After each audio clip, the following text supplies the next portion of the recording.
지금 시장에서 가장 중요한 이슈와 종목까지 함께 알아보도록 하겠습니다. 엠벤골드 최현덕 매니저 만나볼게요. 안녕하십니까? 네, 안녕하십니까? 네, 먼저 저희가 담아가고 있는 종목부터 함께 체크해 봐야 될 것 같은데 저희 포트 안에 있는 원전 관련 종목들이 오늘 들썩이고 있습니다. 네. 가장 먼저 태웅이 무려 7%가 넘게 오늘 상승하고 있는데 그 중심엔 어떤 이슈가 있을까요? 제가 태용도 이제 바닥부터 말씀드렸지만 그쵸. 최근에 또 편입한 거고요. 이게 원전이 워낙에 이제 뭐 사실 나와 있는 데고 다 나와 있는 건데 중요한 게 뭐냐면 일본도 원전을 한다고 하잖아요. 아, 네. 그런 말만 나왔던 건데 이번 주 안에 구체적인 계획을 발표한다고 합니다. 그러니까는 이제 당연히 원전주가 또 한번 올라갈 수 있는 그런 빌미가 되는 거고 중요한 게 뭐냐면 이제 쉽게 말하면 이 AI 데이터 센터를 짓는데 한 1년, 2년 걸립니다. 근데 거기에 이제 전력을 공급하려면은 전력 인프라 까는 것만 5, 6년 걸리죠. 그러니까는 AI 데이터 센터를 지으면 기존에 어떤 전력 인프라를 깔아갖고는 전력을 충당할 수가 없어요. 그러니까 결국에는 원전으로 가는 것이고 원전도 대형 원전이 아닌 SMR, 이 소형 원전으로 가는 건데 바로 태용이 우리나라에서 그래도 최초로 SMR 단조 부품을 공급한 회사 아니겠습니까? 그런 관점에 있어서 SMR 관련돼서는 그러니까 소형 원전 관련해서는 가장 모멘텀을 좀 부여받을 수 있는 그런 기업이기 때문에 아마 이거 원전 쪽에 또 한번 상승했을 때는요 아마 이 태웅하고 두산 에너빌리티 한 투톱 정도 보시면 될 것 같아요. 그런 관점에서 일단 또 한번 정고점 돌파까지 한번 보자 이렇게 한번 정리해 보겠습니다. 일본의 원전 관련 이슈가 지난주에 들어오면서 오늘 역시 관련 종목들 시세 분출해주고 있는데요. 태웅 잘 가고 있고요. 또 저희가 여러 번 편입했던 두산 에너빌리티 역시 오늘 상승하고 있습니다. 오늘 역시 무거운 종목이 2% 넘게 상승하고 있는데요. 전고점 돌파 다시 한번 기대해봐도 괜찮을까요? 사실 이제 한 2달 동안 3배가 넘게 올랐기 때문에 그쵸. 단기적으로 또 올라갈까 말까 그건 좀 두고 봐야겠습니다만 결국에는 지금 원전 쪽에 에너지는 뭐 명확해지고 있는 거고요. 특히나 미국이 이제 지금 웨스팅하우스 같은 경우도 10기의 원전 건설 계획을 내놨고 결국 중국을 따라잡기 위해서 이 엄청난 원전 건설 속도를 내야 되는 건데 미국은 지금 이 제조 생태계가 무너져 가지고요. 설계는 할 수 있지만 이 제조 생태계가 따라갈 수가 없습니다. 지금 미국 같은 경우를 보면은 30년 동안 원전 2개밖에 못 지었거든요. 그러니까는 설계는 하되 제조가 못 들어가는 거고 그 빈자리를 바로 채울 수 있는 게 바로 두산 에너빌리티라는 겁니다. 그런 관점에서 아마 정고점 돌파 시도 봐야 될 것 같고요. 단기적으로 이 정고점 돌파할 때 절반 정도 수익 실현을 좀 말씀을 드리겠습니다만은 여전히 10만 원까지 편하게 보시면 되겠다. 이렇게 한번 정리를 해보도록 하겠습니다. 여전히 두산 에너빌리티의 목표가는 10만 원 유지해보겠다라고 말씀해 주셨습니다. 네. 그리고 오늘 또 2차 전지 점검이 필요할 것 같습니다. 네. 지난주부터 정말 모든 증권사들이 긍정적인 전망을 쏟아내고 있는데요. 엔캠이 또 오늘 4% 넘게 상승하고 있습니다. 실시간으로 중국에서 탄산 리튬의 가격이 7만 위안을 돌파했다라는 소식 전해지기도 했는데요. 2차 전지 어떻게 보고 계실까요? 그러니까 지난주도 탄산리튬 가격이 3개월 내 최고치였는데 네. 계속 이어가고 있는 겁니다. 그러니까 지금까지 사실 이 탄산리튬 가격이 10분의 1 토막 나면서 네. 간혹가다 기술적 반등이 나오긴 했지만은 이번 기술적 반등은 심상치 않다는 이야기고 기술적 반등에서 추세 상승으로 이어질 수도 있고요. 그 이유가 지금 중국에서 이 공급 과잉을 조절하고 있으니 당연히 올라갈 수 있는 명분도 충분합니다. 그런 관점에 있어서 2차전 종목들이 지난주부터 바닥을 치고 수급에 들어가고 있는 부분에 있어서 어떤 바닥에 대한 분위기도 상당히 좋아지는데 엔캠 같은 경우는 지금 CATL하고 중국의 배터리 상위 기업들과 지금 협약을 앞두고 있거든요. 그런 관점에 있어서 그 어떤 기대치를 반영했을 때 지금은 정말 싼 가격대 거래가 되고 있으니 저는 지금도 우리가 좀 정말 관심을 가져야겠다라고 말씀드리면서 여전히 매수 관점 말씀을 드려보도록 하겠습니다. 지금도 너무 싸다라고 말씀해 주시면서 현 주가에서도 매수 관점 볼 수 있다라고 정리해 주셨습니다. 네. 그렇다면 저희가 지금 이미 포트에 담겨놨던 종목들 체크해 봤고요. 오늘은 어떤 섹터와 종목에 집중해 봐야 되는지 오늘 이슈부터 함께 열어보도록 하겠습니다. 네. 오늘의 주제는요. 무역 합의 우려감에는 조방원을 다시 봐야 한다라고 말씀해 주셨습니다. 네. 이 주말 사이에 트럼프 대통령이 EU에 유럽연합에 15에서 20%의 관세를 부과한다라는 말을 했고요. 네. 유럽에서는 8월 1일, 지금부터 열흘 뒤까지 합의에 도달하지 못하면 본인들도 적극적으로 보복하겠다라고 네. 말을 했어요. 그러니까 무역 합의가 결국은 될 걸로 보지만 네. 다음 주까지 그런 우려감은 계속될 수밖에 없겠죠. 특히나 이게 이제 어떤 이 유럽과 미국 간의 무역 합의이기 때문에 상당히 민감한 사항들이 많고요. 사실 이 빠른 시간 내에 타결하는 건 쉽지가 않습니다. 근데 안 하게 되면 정말 말 그대로 관세와 어떤 그 보복 조치까지 같이 나오기 때문에 아마 시장에 타격이 심할 텐데요. 아마 이번 주까지는 그런 우려감이 있을 것 같고, 제가 볼 때는 정말 이 타격 그 어떤 합의 시한 가서야 되지 않을까 싶은데, 제가 이걸 뭘 따라한 거냐면, 보통 그 제약회사 광고 보시면 뭐 관절에 뭐 이런 게 있거든요. 네. 그래서 무역합의 우려가면 조방원이다. 네. 항상 그래왔습니다. 조선 방산 원전이고, 오늘 같은 경우도 무역합의 우려감이 있다 보니까 요즘 올라가는 건데, 그렇다면 최소한 이런 우려감이 있을 다음 주까지 갈 것이고, 아마 이번 주에 좀 더 시세가 분출하지 않을까 싶은 건데, 저는 이 조선 방산 원전 중에서 오늘 제가 이제 방산을 선택한 겁니다. 오. 그래서 결국에는 지금 또 휴가철 시즌이기도 하고요. 상당히 네. 시장이 어려운 상황인데, 이 조방원은 계속 움직일 수가 있고, 실적도 상당히 좋거든요. 그러니까는 사실 이제 이번 주도 미국 같은 경우도 빅테크 기업들 어떤 실적이 발표가 되는데, 특히나 원전은 아직까지 실적이 좀 뒷받침된 상황은 아닙니다만, 조선 방산은 이제 실적이 뒷받침되는 상황이기 때문에 그 중에서도 방산 실적이 너무도 좋은데 네. 수주가 계속 쌓여있기 때문에 앞으로 더 좋을 것이 이렇게 볼 수밖에 없는 겁니다. 근데 궁금한 그래서, 게 있어요. 첫 번째 문장에 미군이 K9 자주포를 왜 탐내는지라고 적어주셨는데, 저도 그렇고 시청자분들도 그렇고 막연하게 미국의 기술이 더 좋지 않을까라는 생각 해볼 수 있을 것 같아요. 그러니까 미국에 이제 팔라딘이라는 자주포가 있는데 네. 말 그대로 미국의 자주포가 있는데 왜 굳이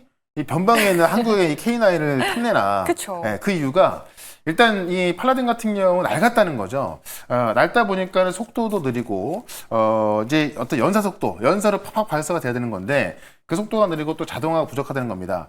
우리가 서로 상대방의 미사일을 겨누고 있는데 먼저 맞춰버리면 한쪽은 끝나는 거잖아요. 네. 반격할 수가 없습니다. 그러니까 그런 속도가 중요한 건데 이 K9 자주포가 지금 낡아 있는 미국의 이 팔라딘 자주포보다 훨씬 속도가 빠르고 자동화가 돼 있기 때문에 훨씬 유리하다는 거고요. 그러니까 현대전에는 이제 빠른 속도가 가장 중요한 거거든요.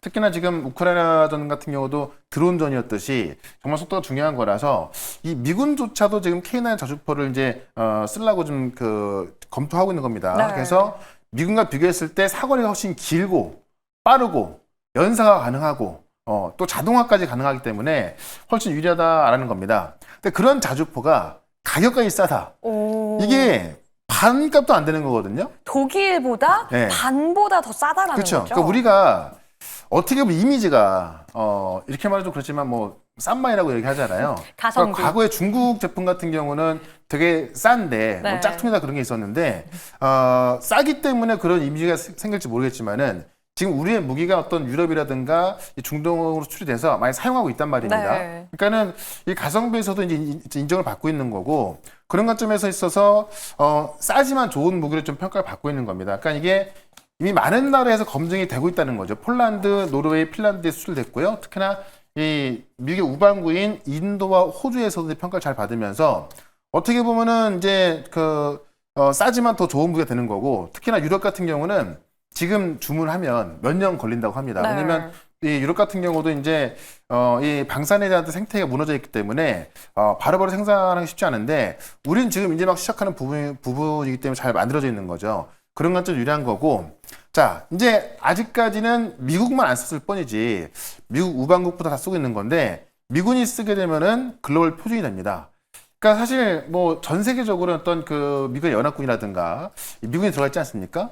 그런 미군이 썼을 때 표준이 되기 때문에 미군이 쓰기 시작하면은 이제 우리의 어떤 자주포 같은 경우도 더 인정을 받게 되는 꼴이 되는 거죠. 그래서 이 미국이 도입하기 시작했을 때는 우리 K9 자주포가 이 세계 재편이 가능하다라는 건데 미국이나 유럽 같은 경우도 그렇고 원래 이 자기들 것만 쓰는 고집이 상당히 센데 네. 근데 미국 같은 경우 자주포 같은 경우는 지금 어떤 실속 있는 무기를 사자. 이런 이제 어떤 분위기가 바뀌어지면서 이 K9 자주포 쓸 가능성이 꽤 크다라는 거죠. 그런 관점에 있어서 자 실적 8월달 들어서기 시작하면은 본격적으로 실적 발표하게 되거든요. 그쵸. 네, 그러면 실적에다가 이런 어떤 올라갈 수 있는 빌미까지 있고 수주가 잘 나와주고 있기 때문에 미래 실적도 좋은 이런 방산주는 지금 주가가 높은 게 아니다. 그런 관점에서 오늘 또 이쪽에서 핵심이 될 수 있는 종목 하나 말씀을 좀 드려보도록 하겠습니다. 이 수주 기대감에 실적 기대감까지 더해져 있는 기업, 방산 기업 함께 보자라고 말씀해 주셨는데요. 어떤 기업인지 함께 열어보겠습니다. 네.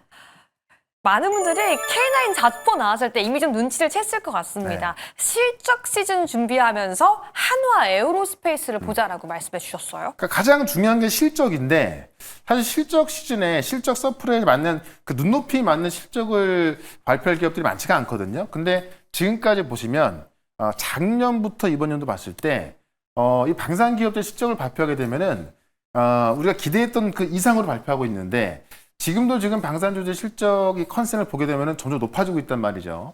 그런 것쯤에서 실적 시즌에 있어서 가장 준비할 종목이다라고 보시면 될 것 같고요.